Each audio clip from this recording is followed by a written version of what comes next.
Iba pang mga proyekto na parang kinorakot lang. Sino ba ang mga dapat managot? Your Honor, I-invoke my right against self-incrimination, Your Honor. Saan niyo ba kinukuha yung mga coaching imported? Safe ka. Habang may mga anak ng mga dinastiya na namumuhay sa karangyaan, ang tunay na eskola ng bayan naman ang nakikipagbakbakan habang pagod at gutom sa overcrowded classrooms at underfunded. Sino to? Handang kumain kahit kanin ay tutong. Dalamang ang natitira pero bakit ba'y bulong pa rin sa bawat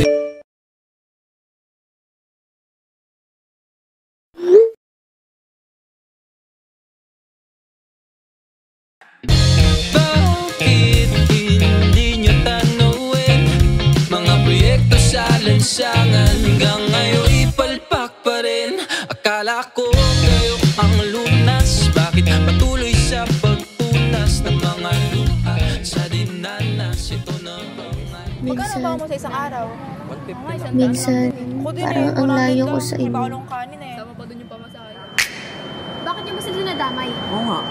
Hindi natin alam kung yung pera niya galing sa malinis. Hindi nga natin sigurado kung kasali ba o hindi. Saan nga ba nagsimula ang problemang ito?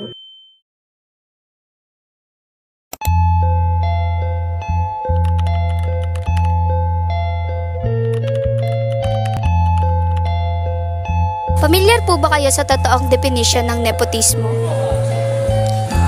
Hindi po. Hindi po. Hindi eh. Hindi po masyadong familiar sa definition. Sa ngayon, hindi ko pa alam kung anong definition ng nepotismo.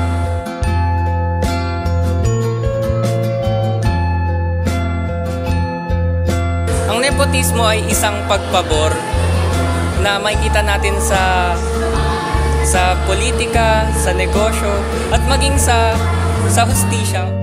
When you favor someone kasi blood-related kayo. Yung pag-take advantage ng kung anong meron. For example, your family, you're taking advantage of their power or yung familial bonds na meron.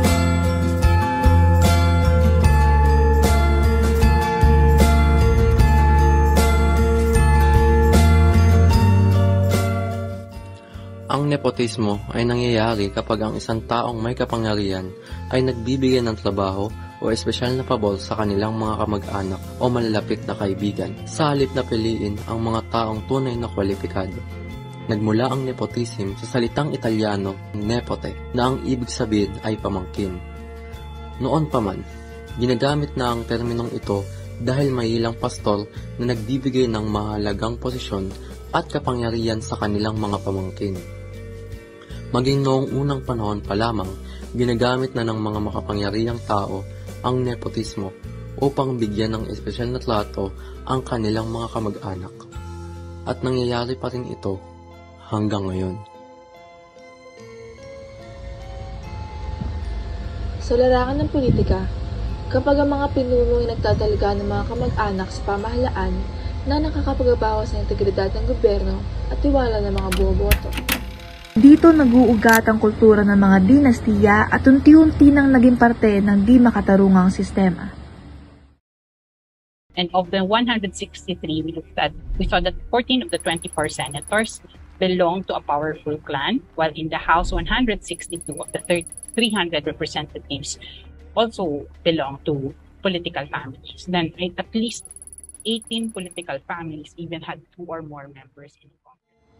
Sa industriya ng libangan, lumilitaw ito kapag ang mga artista ay nakakatanggap ng mga papel, exposure o pribilehiyo dahil lamang sa kanilang mga sikat na kamag-anak. Bagamat maaari rin itong buksan ng mga oportunidad para sa ilan, madalas din ito nagpapahirap para ang mga bagong talento ay makilala.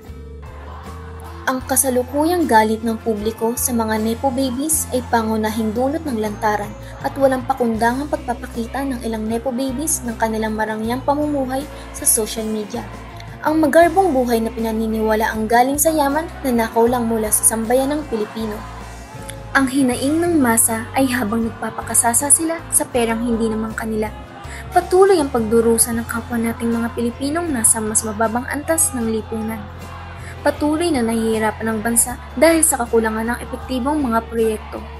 matinong pamamalakad ng mga gobyerno, pati na rin ng mga sangguniang nangakong magbibigay ng tapat na serbisyo. Mahalaga ring maunawaan na ang pagiging Nepo Baby ay hindi agad masama. May mga anak ng mga makapangyarihan o sikat na magulang na nagsusumikap upang patunayan ang kanilang sarili. Maaari nilang gamitin ang kanilang mga oportunidad upang lumikha ng positibong pagbabago, tumulong sa iba o ipakita ang tunay na talento at dedikasyon sa kanilang larangan. Ang pribilehiyo ay hindi laging katumbas ng katamaran o kayabangan, ngunit nangangahulugan ito na nagsisimula sila sa mas mataas na antas kaysa sa karamihan. Kaya ang tunay na mahalaga ay pananagutan, katarungan at kababaan loob. Ang mga ipinanganak sa pribilehiyo ay dapat kilalanin ng kanilang mga kalamangan, kumilos ng may pananagutan at gamitin ang kanilang plataporma upang iangat ang iba, hindi upang tapakan sila. Ang nepotismo, kapag hindi mapipigilan, ay nakasisira sa demokrasya, pagkamalikhain at sistema na kabatay sa merito.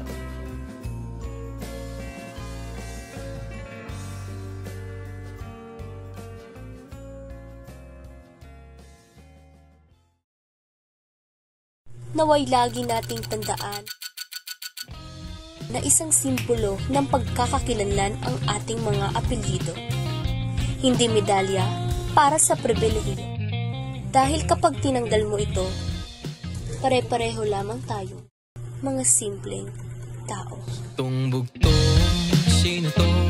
Nagnakaw lang bigas agad na kinulong. Samantalang yung mga gahamang may kitong bubong, nakakalaya sa sala sa pasimpleng pabulong. Tamo ngayon galit ang mga tao, galit sa mga gago.